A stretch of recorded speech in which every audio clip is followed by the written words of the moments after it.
sampai orangnya sampai sebanyak ini dong? Satu mobil udah habis karena udah diserang sama Gojek banyak kali. Nih. Ya. Jangan berebut ya. Cuma ngantri.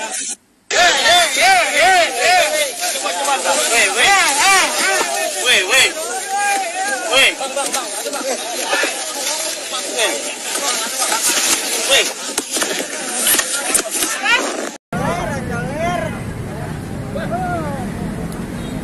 Ini antri sembako nih.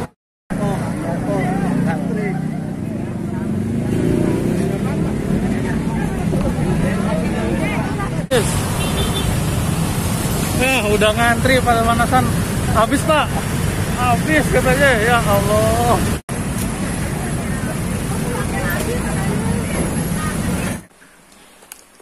Assalamualaikum warahmatullahi wabarakatuh. Kembali lagi di channel Bang Paung, segmen Cumi Baper, cuma opini dan berbagi persepsi. Nah, pada kali ini gue akan ngebahas bantuan. Nah, buat para dermawan, alhamdulillah bantuannya makasih banyak. Cuman dalam ini positifnya, tapi ada juga jadi kontroversinya gitu. Nah, jadi gini, yang gue alamin kemarin itu beberapa bantuan itu diserahkan langsung oleh para dermawan langsung ke jalan, langsung ke ojolnya langsung gitu, dan akhirnya tanpa mekanisme yang tepat pembagian bantuan itu terjadi itu kekeosan, jadi pada berebut dan akhirnya juga kan melanggar prinsip social distancing atau PSBB, iya, pembatasan sosial skala besar, itu malah jadi mengundang orang untuk berkerumun gitu jadinya. Nah, itu dia Pak yang mau saya bahas. Itu dalam sisi baik ternyata ada dampak negatifnya juga gitu. Nah, ini sistematika kayak gimana nih buat menghindari perkerumunan dalam bantuan sosial ini nih Pak nih? Gimana Pak? Ya, sebenarnya kan kalau misalnya terkait dengan masyarakat ya, elemen masyarakat yang mau memberikan bantuan kepada masyarakat lain yang dirasa dia rentan berdampak dari pandemi COVID-19, khususnya mengenai kebijakan dari PSBB yang diberlakukan oleh Pemda DKI Jakarta maupun kebijakan tentang physical distancing oleh pemerintah pusat. Ini kan sebenarnya bentuk dari rasa empati ya, empati masyarakat untuk membantu sesama. Nah, ini sebenarnya juga nggak bisa disalahkan para dermawan-dermawan ini yang memberikan bantuan.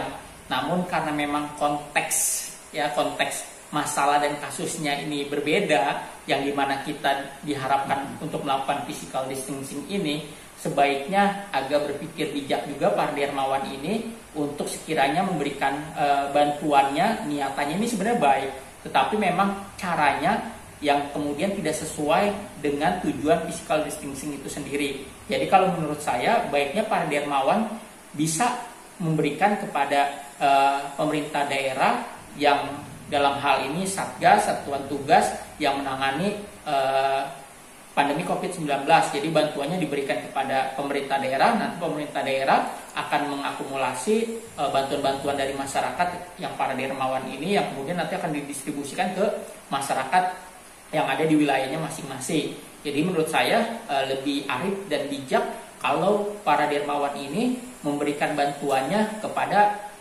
Satgas atau pemerintah daerah yang nanti akan didistribusikan ke masyarakat, sehingga tujuan dari physical distancing-nya ini tetap berjalan.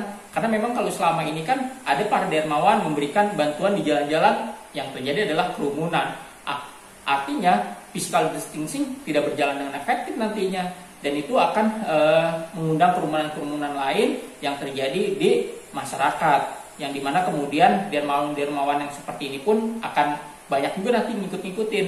Jadi lebih baiknya nanti para dermawan, para masyarakat yang tujuannya sebenarnya baik, ingin memberikan bantuan kepada masyarakat yang rentan berdampak dari pandemi COVID-19 ini, alangkah bijaknya itu diberikan saja ke pemerintah daerah. Nanti pemerintah daerah yang akan mendistribusikan bantuan tersebut. Nah, kalau misalnya pemerintah daerahnya itu dalam hal ini bisakah untuk kau kayak perangkat RW-nya atau RT-nya itu bisa juga disalurkan kepada, jadi Pak ini saya punya dana sekian, nanti Bapak tolong langsung ke rumahnya gitu, door to door atau gimana tuh Pak? Bisa juga pemerintah daerah diartikan kepada RT RW itu juga atau gimana Pak? Iya, kalau misalnya ke RT RW menurut saya sih lebih baiknya ke pemerintah daerahnya langsung ya, supaya memang bisa merata distribusinya dan akuntabilitas distribusinya bisa terlacak ya, dibanding para dermawan ini menyerahkan ke RW atau RT, karena nanti akan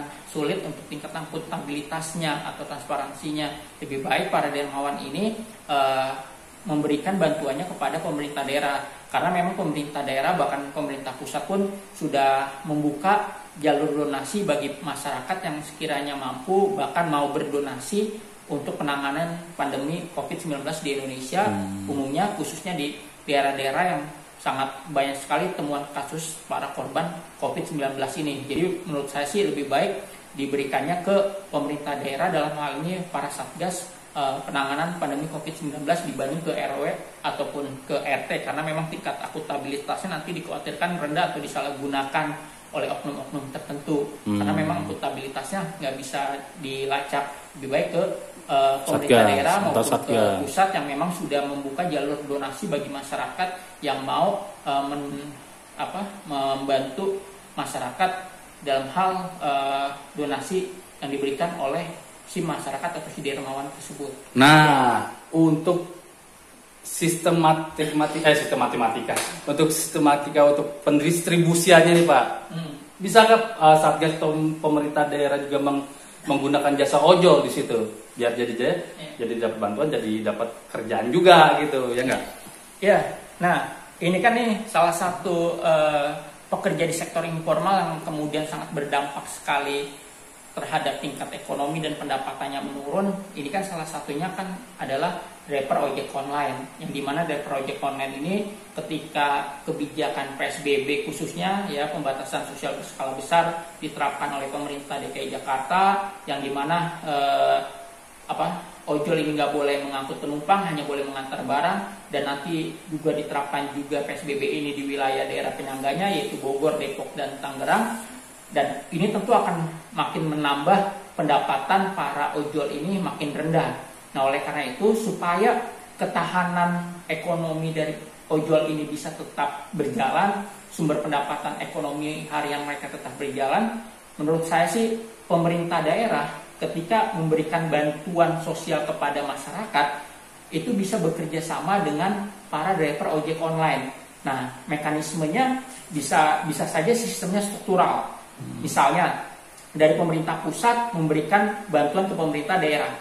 Nah, pemerintah daerah ini nanti mendistribusikan ke tingkat kelurahan. Nah, tingkat kelurahan ini nanti itu akan diberikan kepada para driver ojek online untuk mengantar langsung masing-masing ke masyarakat yang memang sudah didata berhak untuk mendapatkan bantuan-bantuan sosial ini. Nah, caranya seperti apa? Nah, masyarakat yang sekiranya dia berhak atau layak mendapatkan bantuan sosial dari pemerintah daerah, ini bisa mengirimkan misalnya bukti kartu keluarga. Nah, bukti kartu keluarga dikirimkan ke kelurahan, kemudian nanti akan didata apakah memang warga di kelurahan tersebut itu layak mendapatkan bantuan sosial. Nah, kemudian dari pihak kelurahan setelah mendata dan masyarakat ini layak mendapatkan bantuan, nah kemudian si driver ojek online ini mengantarkan bantuan sosial itu ke si kepala keluarga itu. Nah, nanti si ojek online ini ketika memberikan bantuan kepada si keluarga ini, dia wajib laporan ke pihak kelurahan. Misalnya dia foto saat memberikan bantuan kepada si kepala keluarga, termasuk juga memfoto kartu keluarga dari si kepala keluarga itu. Tujuannya buat apa? Supaya tidak terjadi penipuan atau penyalahgunaan yang dilakukan oleh oknum-oknum masyarakat dengan menggunakan kartu keluarga palsu atau kartu keluarga orang lain disalahgunakan demi mendapatkan bantuan sosial dari pihak kelurahan. Jadi bisa difoto nanti kartu keluarganya, terus kemudian dikonfirmasi apakah sesuai nomor kartu keluarganya dengan data yang ada di kelurahan. Nah, nanti si driver ojek online ini baru memberikan bantuan itu ke si kepala keluarga itu. Nah, tetapi juga nanti si driver ojek online ini wajib mendata atau mendaftarkan dirinya juga ke kantor kelurahan setempat. Jadi resmi itu Pak ya. Jadi resmi. Jadi tujuannya juga supaya nggak terjadi nih oknum-oknum driver ojek online yang nakal nih, yang nanti udah dikasih bantuan untuk diantar ke kepala keluarga, fotonya dibawa kabur. Gitu. Ya, jadi bisa dilacak. Nah, nanti dari pihak kelurahan kalau misalnya ditemukan ada oknum driver ojek online yang membawa kabur bantuan sosial atau menyalahgunakan wewenangnya dia memberikan bantuan kepala keluarga, ya akunnya misalnya bisa disuspend atau misalnya di pemutusan mitra. Ini kan tentu nanti akan jadi efek jerai juga, atau bisa jadi alat kontrol kepada si driver ojek online ini. Jadi dia nggak bisa membawa kabur atau menyalahgunakan kesempatan dia untuk mengantarkan bantuan sosial kepada kepala keluarga yang berhak. Jadi menurut saya itu salah satu cara yang bisa dilakukan oleh pemerintah, khususnya pemerintah daerah, untuk tetap bisa memberdayakan ojek online ini. Jadi supaya keberdayaan ekonomi ojek online ini juga tetap berjalan. Nah, salah satunya adalah si driver ojek online ini jadi mitra pemerintah daerah untuk mendistribusikan bantuan-bantuan. Nah, jadi tetap mereka mendapatkan pendapatan ekonominya. Nah, selain itu juga ya, untuk para driver ojek online ini juga jadinya kan mereka tetap punya penghasilan tetap.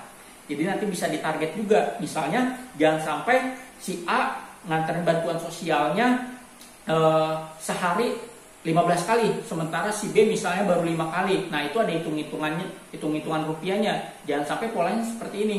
Jadi harus ada juga mekanisme yang adil kepada para driver ojek online ini. Misalnya dalam satu hari semua driver ojek online itu dipukul rata mendapatkan penghasilan berapa rupiah sesuai dengan standar kehidupannya pada umumnya yang biasa dia dapatkan.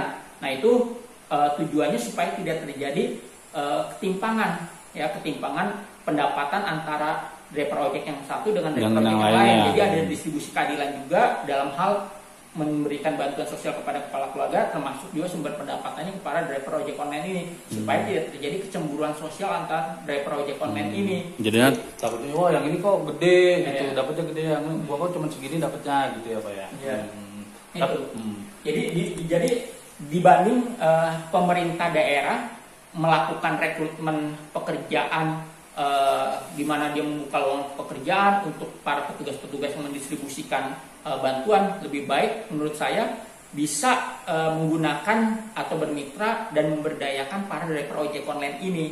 Itu jadi si driver ojek online ini bisa tetap mendapatkan sumber pendapatan dan diberdayakan atau bermitra dengan pemerintah daerah dalam mendistribusikan bantuan-bantuan sosial kepada masyarakat. Dan tentunya memang ada standar operasional prosedur yang nanti wajib dibuat oleh pemerintah daerah. Dengan demikian, dengan bermitra dengan para driver ojek online ini setidaknya mempermudah dan memperingan pekerjaan dari pemerintah pusat maupun pemerintah daerah dalam memberikan bantuan sosial kepada masyarakat. Oke, siap Pak, sudah menangkap saya. Jadinya para dermawan memberikan bantuannya kepada satgas atau pemerintah daerah, dan itu dikumpulkan secara akumulatif, dan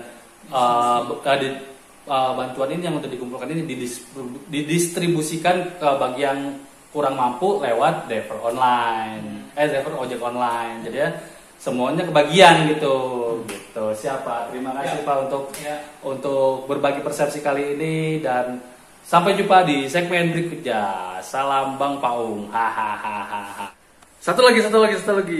Nih kalau menurut gue nih, bagi para dermawan ada satu cara lagi nih. Pakai GoSend atau enggak GrabSend, Grab barang lah, Grab Express. Itu kan udah nyiapin bantuan nih, bungkusan nih. Ya udah tinggal kirim aja pakai GoSend, pakai Grab Express. Itu kan jadi selain dapat bantuan, ojek online-nya juga dapat kerjaan, dapat duitnya gitu, dapat poinnya. Nah, bisa jadi kan kayak gitu kan. Kayaknya juga udah sempat disosialisasikan beberapa waktu lalu nih. Pak, antar aja ke situ, ke rumah yang depan itu. Nah, rumah jaraknya nggak terlalu jauh kan. Rumah yang depan itu barangnya buat ambil aja buat bapak. Kayaknya dulu pernah deh disosialisasikan kayak gitu deh. Tapi ini kayaknya langsung banyak, satu mobil bagi-bagi. Nah gitu, kalau misalnya pakai GoSend, jadi ada jangka waktu pemesanan, dipesan 5 menit sekali. Habis pesan pakai Gojek, pesan pakai Grab gitu, ganti-gantian. Jadi bisa adil dan bisa nggak mengundang kerumunan. Cukup sekian. Assalamualaikum. Salam Bang Paung.